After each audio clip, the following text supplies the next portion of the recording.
Strategies of the Nigerian government to stop Biafra restoration.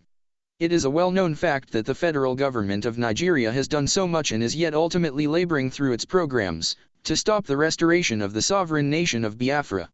And encapsulated in the following are the strategies put in place to realize such objectives, namely, arrest and detention of IPOB Supreme Leader, Mars Nnamdi Kanu.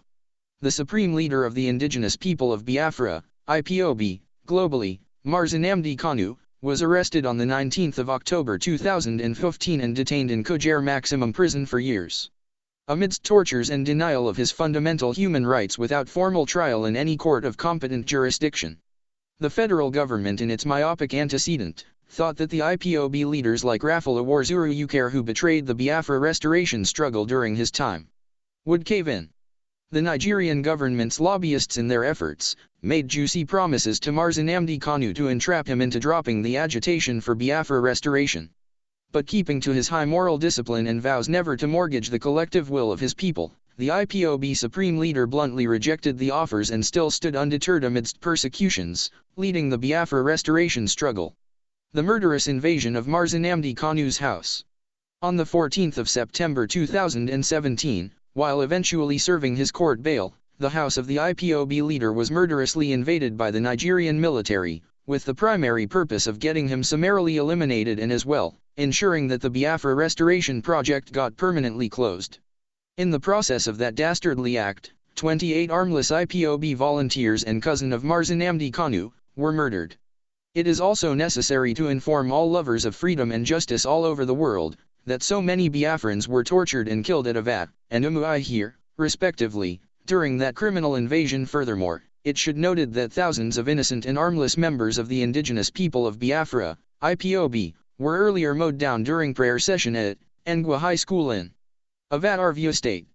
This provocative act of the Nigerian army was intended to also truncate the restoration struggle of Biafra. Naira rain, financial inducement, in the South-South/Southeast regions.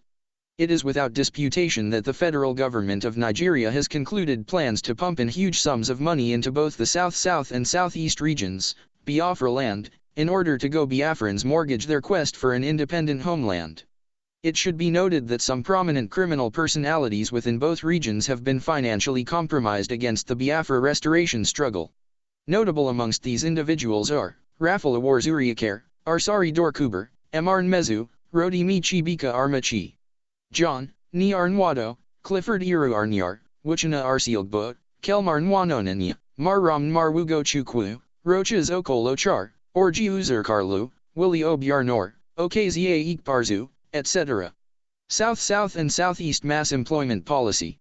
Let me through this medium, notify Biafrans, friends/lovers of freedom and justice, that there presently exists sinister agenda of the Nigerian government through definitive directives handed down to Shell, Arjeep and Total multinational oil companies, to embark on massive pipeline surveillance employment move within their operational bases in the South-South region. This plan was born out of bad intent to further strengthen the evil policy of divide and rule amongst brethren, thereby alienating them from the agitation of Biafra. It is therefore imperative to duly inform the federal government of Nigeria that the South-South region so-called is unrepentantly more Biafran than even the Southeast, because the name Biafra itself was given by an eminent/illustrious sons of Ijo or extraction, late Chief Franco Pigo. And it was adopted by late General Chukwemeka Ordimegwu Ojukwu on the 3-hour of May 1967. Therefore, the South-South region will most uncompromisingly go with their ancestral kiths and kins of the Biafra nation. Acceptance of true federalism by the Nigerian government.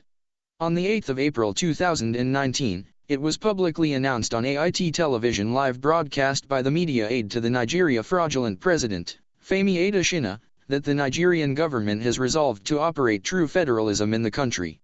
But the question to one Femi Adesina is, so the closure of the airports in the Biafra land is now the beginning of operational to the true federalism? All you Biafrans, as matter of facts, must be wiser than the serpent.